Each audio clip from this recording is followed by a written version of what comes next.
இப்ப நான் ஞானஸ்தானம் எடுக்கிறது என்றால் மறுபடியும் பிறந்திருக்கிறோம். அல்லேலூயா. ஒரு ஞானஸ்தானம் எடுத்துட்டு நான் பாவியா இருக்கிறேன், நான் குப்பையா இருக்கிறேன், நான் தூசியா இருக்கிறேன்னு சொன்னீங்கன்னா உங்க அப்பாவை நீங்கள் குத்தப்படுத்தி கொண்டே இருக்கிறீங்க. நல்லா கவனிச்சு கொள்ளுங்க.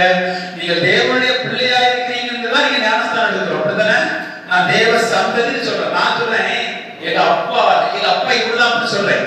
அப்படி சொல்லிட்டு என்ன நான் இவனால பிறந்தேன், நான் அந்த அவரோட தவறான வார்த்தையை சொல்லி இந்த கழுதையால பிறந்தேன், இந்த குப்பையால பிறந்தேன், இந்த நாயால பிறந்தேன் அப்படின்னு சொன்னா யார துக்கப்படுத்திட்டு இருக்கேன்? எங்க அப்பாவை துக்கப்படுத்துறேன். அப்படித்தானே? அப்ப நான் தேவனுடைய பிள்ளைன்னு நீங்கள் சொல்லிவிட்டு நான் ஒரு குப்பை, நான் ஒரு தூசி, நான் ஒரு கழுதை, நான் ஒரு நாய் அப்படி சொன்னீங்கன்னா யார துக்கப்படுத்திட்டு இருக்கீங்க? இயேசுவை துக்கப்படுத்துறீங்க. பிதாவை